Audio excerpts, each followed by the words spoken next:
नमस्कार दोस्तों। आज की कहानी है बहू की डिलीवरी। काजल अभी छत पर से कपड़े उतार कर नीचे आई थी कि देखा ननद पायल आई हुई हैं और हॉल में बैठी हुई थी। अभी परसों ही तो आकर गई थी, आज फिर आ गई। काजल मन ही मन सोचने लगी, पर अब ननद है, उनका मायका है, आखिर क्या कर सकती हैं। चाहे तो रोज आए। इसीलिए कपड़े एक तरफ रख कर उनका हाल चाल पूछकर रसोई में उनके लिए पानी लेने चली गई। अभी पानी लाकर उन्हें पकड़ाकर वहीं पास रखी कुर्सी पर बैठी ही थी कि इतने में मालती जी अंदर कमरे में से निकल कर आई और उससे बोली, अरे बहू, तू फिर बैठ गई। कितनी बार कहा है, जितना भाग भाग कर काम करेगी उतना ही डिलीवरी में परेशानी नहीं होगी, लेकिन तू है कि बस आराम करने बैठ जाती हो, कोई मौका नहीं छोड़ती आराम करने का। पायल आई है, मेरी बिटिया आई है, अभी 6 महीने ही शादी को हुए हैं। माँ से मिलने का मन हुआ तो चली आई। जाओ, उसके लिए गरम गरम नाश्ता बनाकर ले आओ। हाँ मम्मी जी, बस थोड़ा थक गई थी तो सुस्ताने बैठ गई। आप पायल के पास बैठिए, मैं अभी चाय नाश्ता लेकर आती हूँ, कहकर काजल अपने पेट पर हाथ रख कर उठी और अपने आप को संभालती हुई रसोई की तरफ चल दी। मालती जी वहीं अपनी बेटी पायल के पास आकर बैठ गईं। उधर रसोई में चाय बनाते बनाते काजल के दिमाग में बस यही घूम रहा था कि ये नवा महीना क्या लगा है, बिल्कुल भी आराम करने को नहीं मिलता। पैर भी सूजकर गुब्बारे की तरह हो चुके हैं। ऊपर से आजकल ननद रानी घर के बहुत चक्कर लगाने लगी हैं। शादी के 6 महीने हुए पर हर हफ्ते मायके आ धमकती हैं। अब इनकी रोज़ रोज़ सेवा करूं, ऐसी हालत में तो काम ही नहीं हो रहा है। सांस फूल रहे हैं पर सासू माँ को तो दिखता नहीं, बस किसी भी समय डिलीवरी हो जाएगी, पर मुझे तो एक पल आराम नहीं है। बड़बड़ाते हुए काजल पोहा और चाय बनाकर ले गई। हॉल में अपने ननद के सामने रख दिया। यह क्या भाभी, अभी आपका बच्चा होने वाला है, तब तो हम लोग आपकी खूब सेवा करेंगे, तो उससे पहले आपको भी तो सेवा करनी चाहिए हमारी। यह क्या पोहा बनाकर ले आई। हाँ बहू, बेटी सही कह रही है, तुझे तो पता है उसे पोहे बिल्कुल पसंद नहीं है। जा उसके लिए पनीर के पकौड़े बनाकर ला। अभी तो डिलीवरी होने में 1 हफ्ते का टाइम है। जा जल्दी से कुछ अच्छा और स्वादिष्ट चटनी के साथ बनाकर लाना। जी मम्मी जी, मैं अभी लाती हूँ। गुस्से में तमतमाती हुई काजल बुझे मन से ननद के लिए पनीर के पकौड़े बनाने चली गई और ननद रानी प्लेट पर प्लेट चट करती चली गई। वाह भाभी, कितना अच्छा है, थोड़ा आलू का भी और थोड़ा प्याज का भी बना दूँ। मैं थोड़ा घर ले जाऊंगी। वह क्या है ना, आज मैंने नाश्ता नहीं बनाया, ऐसे ही चली आई, तो तुम्हारी जीजा जी भी खा लेंगे, उनके लिए भी एक टिफ़िन बना दो। अब घर जाऊंगी, बड़ी थकान होगी, फिर तुरंत किचन में जाकर खाना मुझसे नहीं बनता। आपको तो पता है, मैं मायके में भी पहले कोई काम नहीं करती थी। शादी के बाद सारी गृहस्थी मुझसे संभाले नहीं संभलता।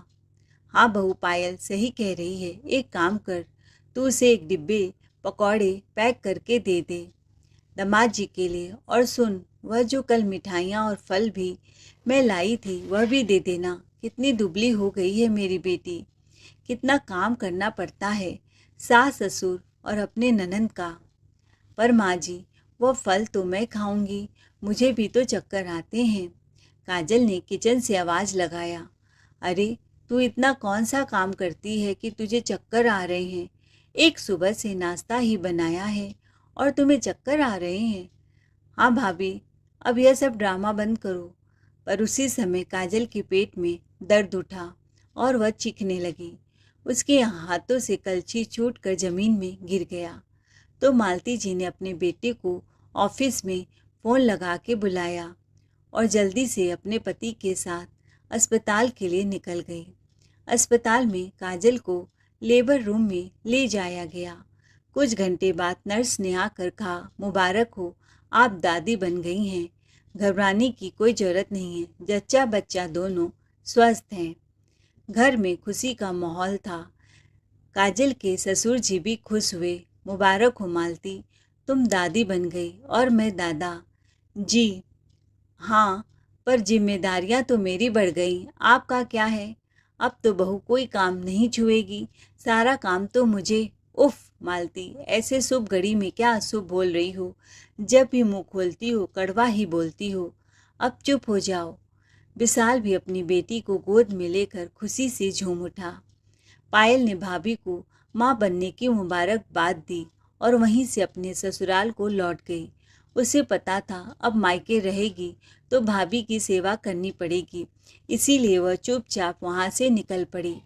खैर 2-4 दिन बाद अस्पताल से छुट्टी मिल गई और काजल अपने पति विशाल के साथ घर आ गई। मालती जी काजल के कमरे में आई। बहू, अब तुम एक बेटी की माँ बन गई हो।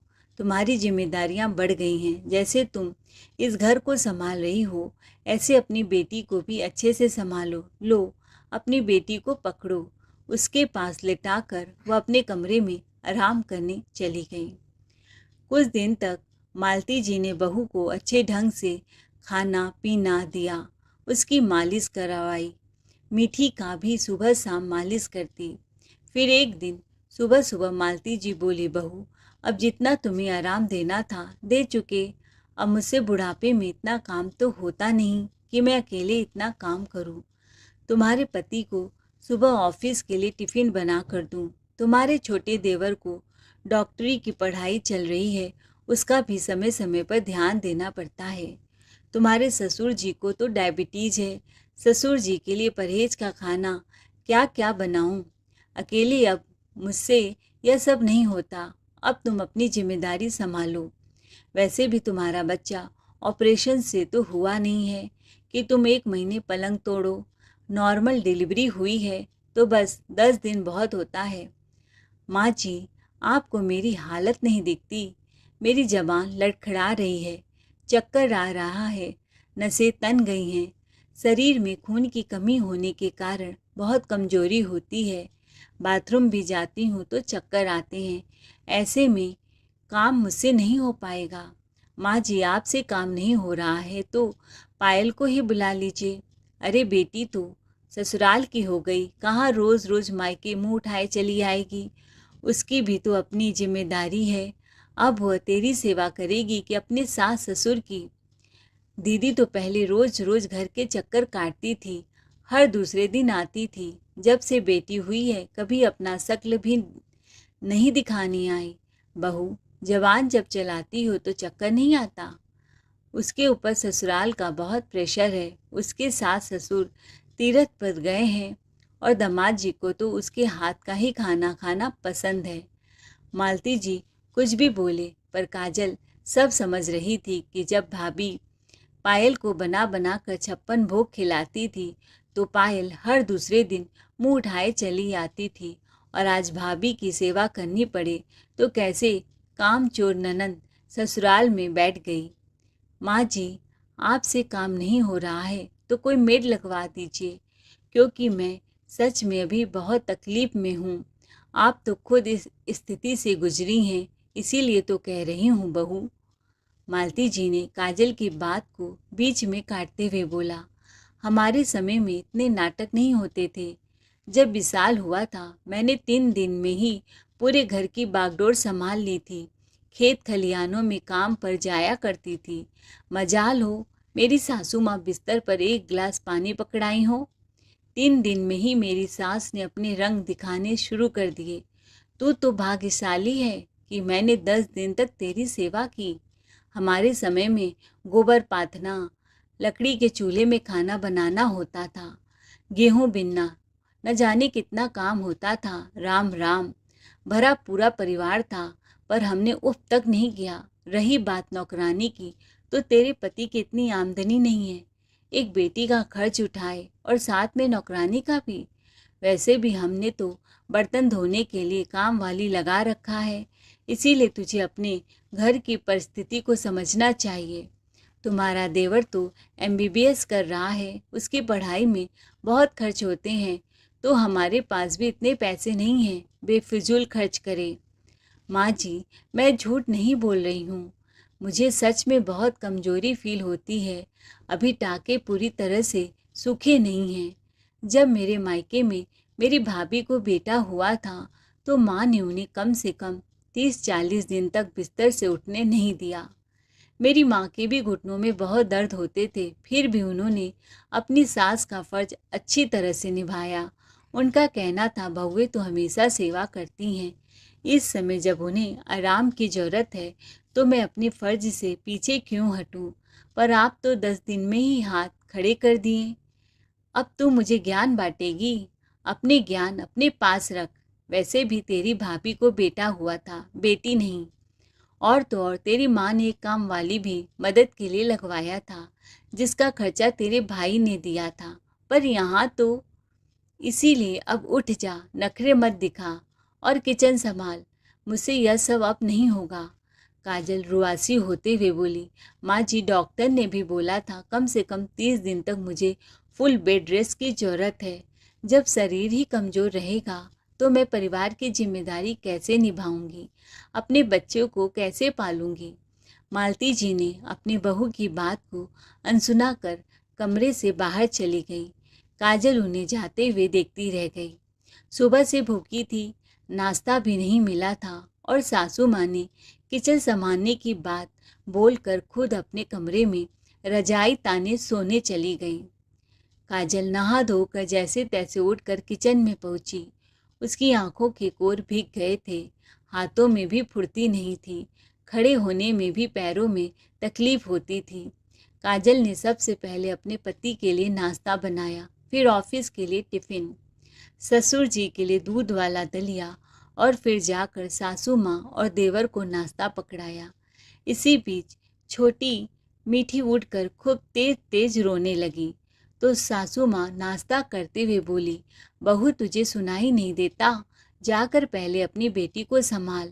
मैं उसकी लंगोटी नहीं बदलने वाली। अभी मैं नाश्ता कर रही हूँ, बिजी हूँ। तू किचन का काम बाद में भी कर सकती है। विशाल को भी ऑफिस में जाने में लेट हो रही थी, तो वह भी नाश्ता करके ऑफिस के लिए निकल पड़ा। काजल का पेट तो भूख के मारे कुलबुला रहा था।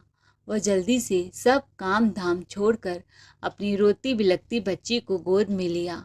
मीठी रोई जा रही थी। काजल ने उसकी लंगोटी को बदला, फिर दूध पिलाने बैठ गई। पर काजल की हालत भूख के मारे खराब हो रही थी। तभी मालती जी ने आवाज़ लगाया, बहू, मैं कमरे में आराम करने जा रही हूँ, मुझे आवाज़ मत देना। जो चाहिए अपने आप से ले लेना। इतनी ठंडी में रजाई में घुसे रहना ही अच्छा लगता है। काजल भूख के मारे छटपटा रही थी। पूरे परिवार का काम करने के बाद उसे खुद खाने का समय नहीं मिल रहा था। आधे घंटे तक मीठी को गोद में लेकर बैठी रही। फिर जब वह सो गई तो काजल उठकर किचन में गई कि कुछ खा पी लूं। तो फिर से किचन में बर्तनों की आवाज़ सुनकर सास मालती जी किचन में आई और बोली, बहू, बर्तन थोड़ी देर रुक कर साफ कर लेना। मेरी बेटी पायल का फ़ोन आया था। उसे मीठी को देखने का, खिलाने का बहुत मन कर रहा है। आखिर बुआ है, भतीजी से मिलने का मन तो करता ही है। उसके लिए कुछ चटपटा नाश्ता बना दो, वो आती होगी। अभी मीठी सो रही है, जल्दी जल्दी हाथ चला, उसके बाद जाकर आराम कर लेना। फिर न कहना कि सास ने आराम ही नहीं करने दिया। वैसे रसोई के सारे काम तो हो गए थे, अब क्या करने आई थी? मम्मी जी, अभी तक मैंने नाश्ता नहीं किया है और दोपहर के 1 बज गए हैं, बहुत भूख लग रही है। बात हो ही रही थी कि दरवाजे की घंटी बज गई। सासू माँ चहकते हुए बोली, लगता है मेरी बेटी पायल आ गई। बहू, एक काम कर, जा जल्दी से उसके लिए फटाफट नाश्ता बना। अंदर आओ बेटी, मैं बहुत देर से तेरा इंतजार कर रही थी। हम माँ बेटी मिलकर बहुत दिनों से बातें नहीं की। चल तू मेरे कमरे में, भाभी नाश्ता लाती होगी। पायल, तू तो इस घर का रास्ता ही भूल गई। नहीं माँ, अब क्या आती, भाभी का सेवा तो आप कर रही थी, वह तो आराम फरमा रही थी, तो तुम पर कितना बोझ डालती। हाँ बेटी, तेरी बातें 16 आना सच है। इस भयंकर ठंड में मैं पूरे 10 दिन उस महारानी को बैठा कर खिलाया है। बहुत थक जाती थी। फिर मैंने आज सुबह बोला, अब तुम बिस्तर से उठो और काम पर लग जाओ, मुझसे काम नहीं होने वाला। काजल ने सारी बातें सुन ली थी। उसे बहुत बुरा भी लगा। फिर भी चाय नाश्ता लेकर सासू माँ के कमरे में पहुंची। कैसी हो पायल? मैं तो ठीक हूँ भाभी। चलो अच्छा हुआ आपने अपनी जिम्मेदारी संभाल ली। 1 घंटा ही बीता था कि फिर से मीठी की रोने की आवाज़ आई। लगता है मीठी उठ गई है, मैं अभी आती हूँ। वह अपने बच्चों को गोद में लेकर चुप कराने लगी। फीडिंग कराया तो मीठी सो गई। जैसे ही पलंग पर लेटाया, मीठी फिर से रोने लगी।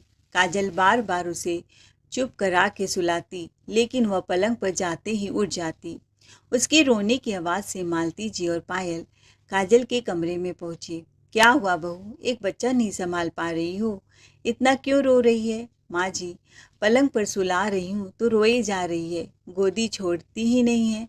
तो ठीक है, माँ के गोद में बच्चे को अच्छे से नींद आती है, उसको लेकर बैठी रहो। क्या काम ही है, सारे काम तो हो गए हैं।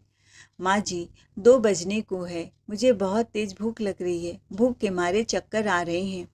अभी तक कुछ खा नहीं पाई हूँ, आप मुझे एक थाली खाना ही ला कर दे दीजिए। मालती जी गुस्से में अपने दोनों हाथ कमर पर रखते हुए बोली, बहू तुम मुझे ऑर्डर दोगी? क्या हमने बच्चे नहीं संभाले? बताया तो था, मेरी सास एक काम नहीं करती थी। मैं बच्चों को गोदी में लिए किचन में जाती और अपना खाना लेती थी। तुम भी गोदी में उठाते हुए किचन में जाओ और अपना खाना निकालो। पायल भी व्यंग कसते हुए बोली, हाँ भाभी, अपना काम तो खुद करना पड़ता है। मैं भी अपनी सासू माँ से एक भी काम नहीं करवाती हूँ। काजल गोदी में अपने बच्चे को संभालते हुए किचन में चली गई और खाना लेकर खाने लगी तो सासू माँ किचन में भी टपक पड़ी। मालती जी कहने लगी, मेरी बेटी पायल को बहुत भूख लगी है, एक रोटी हो तो दे दो। माँ जी, सिर्फ 3 ही रोटियाँ बची हैं और मेरी भूख से हालत खराब हो रही है। मीठी को गोद में पकड़े पकड़े एक रोटी भी बना नहीं सकती। तीनों रोटियाँ मुझे ही खानी हैं। बहू इतनी रोटियाँ खाओगी?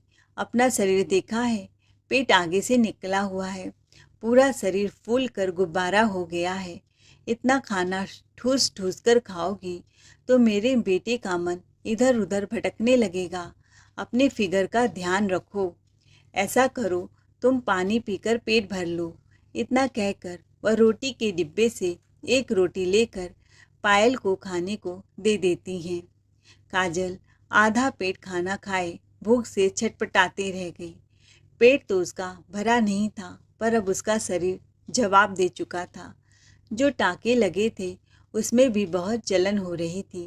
काजल चुपचाप अपने कमरे में गई और बिस्तर पर पड़ते ही उसे नींद आ गई। दूसरे दिन रविवार था। काजल देर तक सोती रह गई। विशाल के ऑफिस की छुट्टी थी और ससुर जी को भी दुकान नहीं जाना था। देवर भी परीक्षा देने के लिए शहर से बाहर गया था। काजल देर से उठी तो मालती जी और पायल दोनों कमरे का दरवाज़ा पीटने लग गए। काजल ने दरवाज़ा खोला।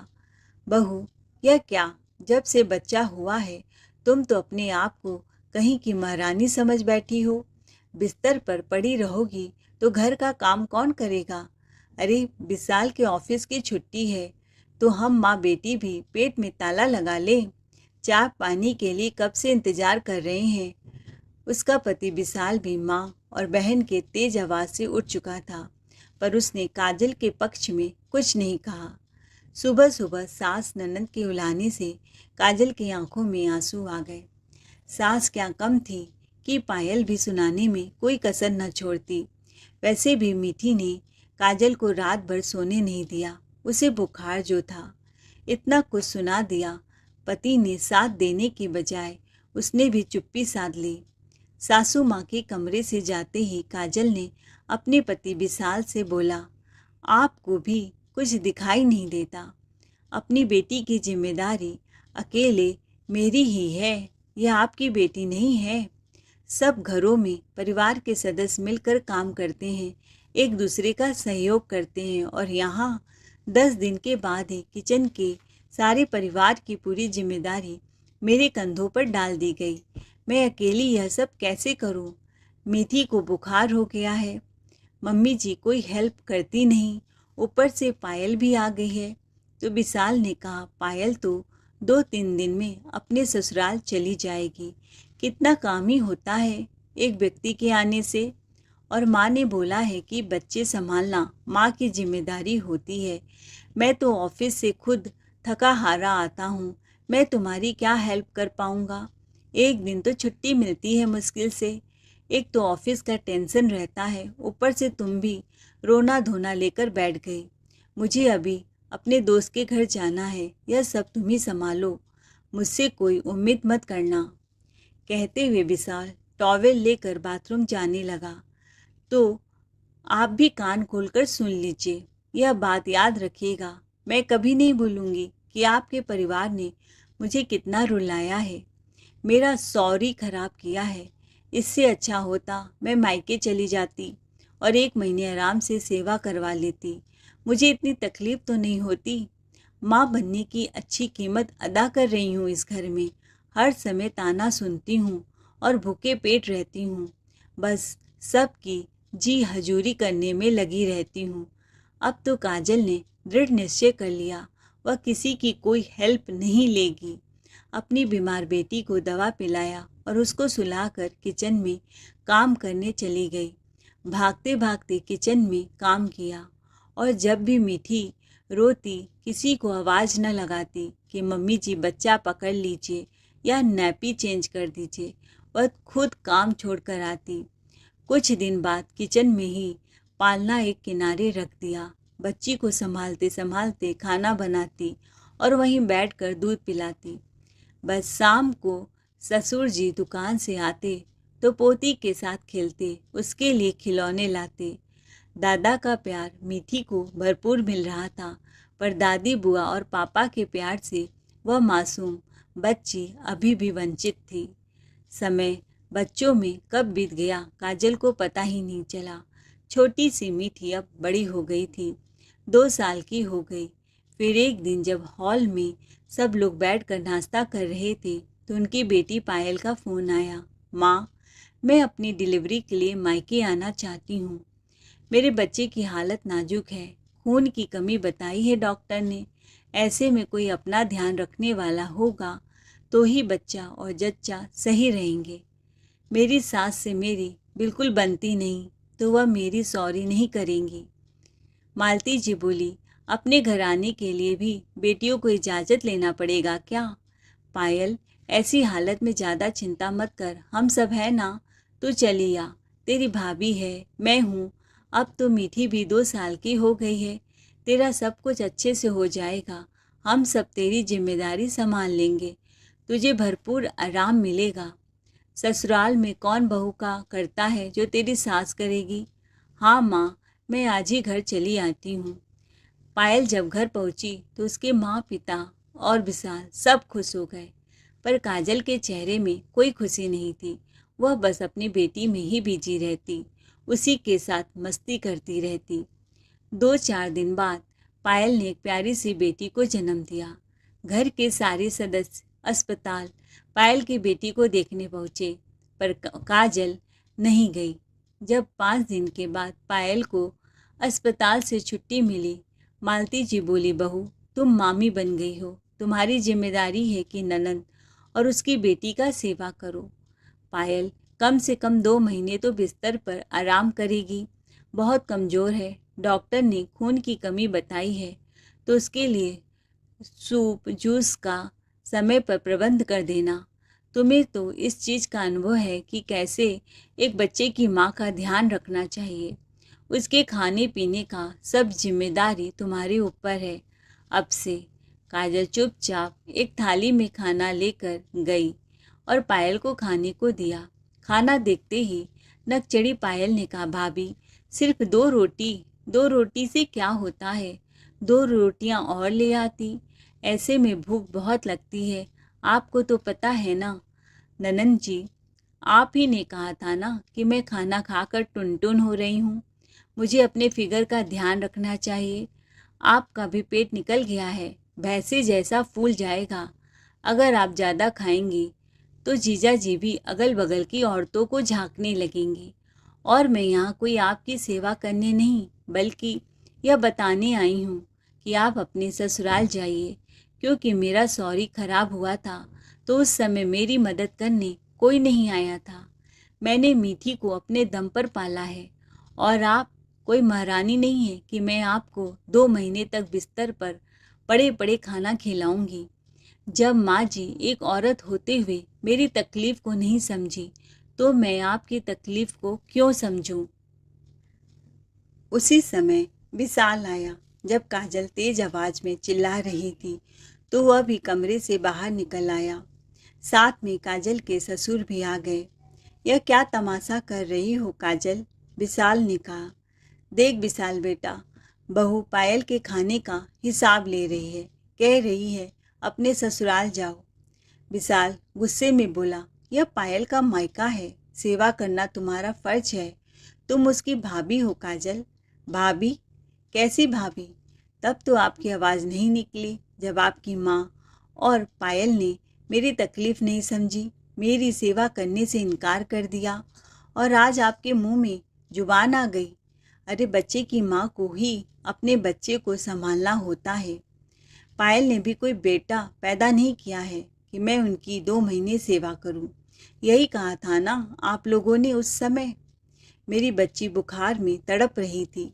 ऐसी हालत में मैंने काम किया, कोई उसे पकड़ने वाला नहीं। वह रोती रही, बिलखती रही। ना आप छूते थे, ना आपकी माँ और ना आपकी बहन। बस पापा जी मेरे तकलीफ को समझते थे।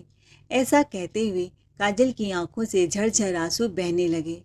तो मालती जी पायल की बेटी को गोदी में कसकर पकड़े हुए बोलती हैं, बेटा देखो, फूल जैसी बच्ची है, 2-4 दिन के लिए आई है, सेवा करना हमारा फर्ज है।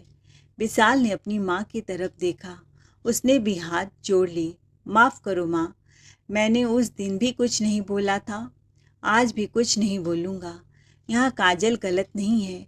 आप अपनी बेटी की सेवा की उम्मीद तभी करें जब आपने अपने बहू का किया हो। जब काजल प्रेग्नेंट थी तो पायल हमेशा घर आती थी और काजल उसे तरह तरह के 56 भोग बनाकर खिलाती रहती थी। नौकरों की तरह किचन में खटती थी। मैंने सब देखा है, पर मैं घर के मामलों में कुछ बोलता नहीं था। पर आज काजल ने मेरी आंखें खोल दी है। अब मैं चुप नहीं रहूँगा। आपने गलत किया है तो आपके साथ भी गलत हो रहा है। माँ, भगवान के लिए अपना बुढ़ापा मत खराब करो। और काजल, हो सके तो मुझे भी माफ़ कर दो। मैं भी तुम्हारा बहुत बड़ा दोषी हूँ। मैं अपनी माँ के बहकावे में आ गया था, कहकर विशाल चुप ही हुआ था कि तभी सुरेश जी की भी आवाज़ में कठोरता आ गई। वह भी बोल पड़े, बहू, मैं कहता हूँ आज से तुम पायल और उसकी माँ का खाना ही मत बनाओ, क्योंकि सच में उन्होंने तेरी सौरी खराब की।